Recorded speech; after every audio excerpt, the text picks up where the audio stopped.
We're diving into the thick of it today. A real turning point in this conflict. Absolutely. The Nephites are giving it their all to try and get their lands back from the Lamanites. Yeah. But their general, Moroni, he's run into some serious roadblocks. Yeah. We're going to be looking at Alma chapter 59 in the Book of Mormon to try and make sense of this whole situation.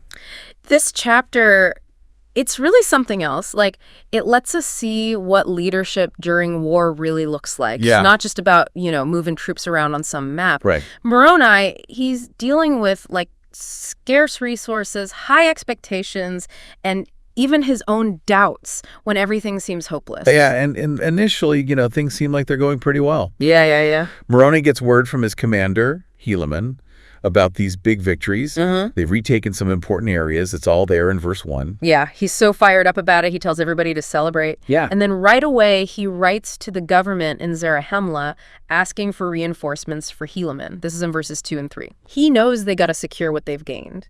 This shows us he's thinking strategically. Oh, absolutely. Moroni's definitely a planner. Yeah. Verse 4 even says that he's already thinking about the next steps in the campaign.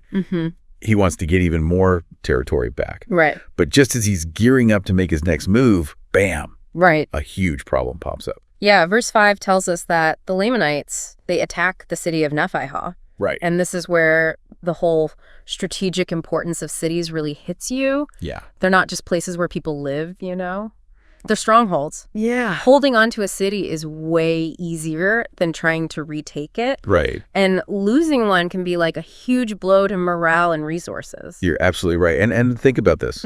Moroni had assumed Nephihah was safe. Right. Verse 9, it even says that he believed they could hold the city without breaking a sweat. Yeah. He even sent troops somewhere else because he thought Nephi was good to go. This is where it gets really interesting because it raises this critical question. Why was Nephihah so vulnerable? Right. Was it just that the Lamanites had overwhelming numbers, or were there weaknesses within the city itself? Yeah. Maybe like a sense of complacency that made it an easy target. It's like that saying, the enemy within is the most dangerous. Right. Appearances can be deceiving, even when it comes to our own strengths and the strength of the things we depend on. That's a very sobering thought. And the situation in Nephihah. Yeah. It goes downhill fast. Yeah. Verses 6 through 8, they describe people from the surrounding areas trying to get to the city to find safety. But then it's just overrun by the Lamanites. It's just chaos. It's a picture of total chaos. Yeah. And every day, the Lamanites are just getting stronger. This defeat, it just hits Moroni hard, Yeah. not just from a military standpoint, but personally. Right. Verse 11 describes him as exceedingly sorrowful. He's even starting to doubt if winning is even possible at this point. It's heartbreaking. I mean, you can almost feel that crushing weight of leadership on him. Yeah. He's put his heart and soul into this fight, and now it seems like everything is just falling apart. What's really interesting is that this feeling of hopelessness, it starts to spread. Yeah. Verse 12 tells us that even Moroni's captains, these are experienced warriors themselves, they start to have doubts. Yeah. They're wondering if they can actually pull off a win against such impossible odds. It's like this powerful reminder, right? Yeah. Even the most seasoned leaders, they're still human.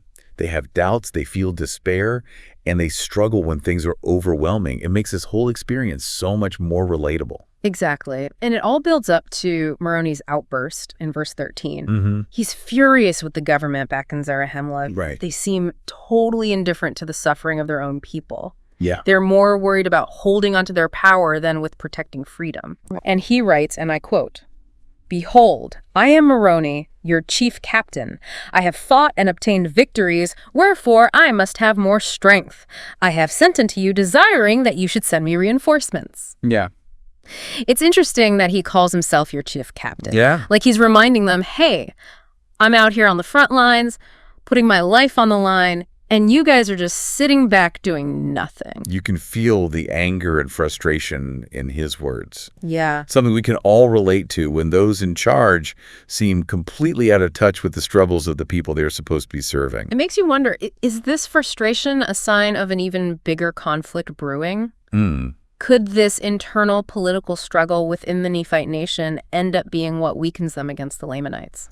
It's a pretty scary thought. Yeah. Today we've seen Moroni at his most vulnerable. Yeah. His faith shaken, his determination tested.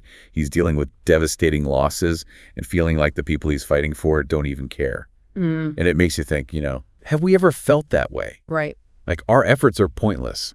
Yeah. What can we learn from Moroni's resilience in the face of all this adversity? That's the question, isn't it? Thanks for joining us today as we explored Alma 59. It's been great. Make sure you subscribe to our podcast for more discussions like this one.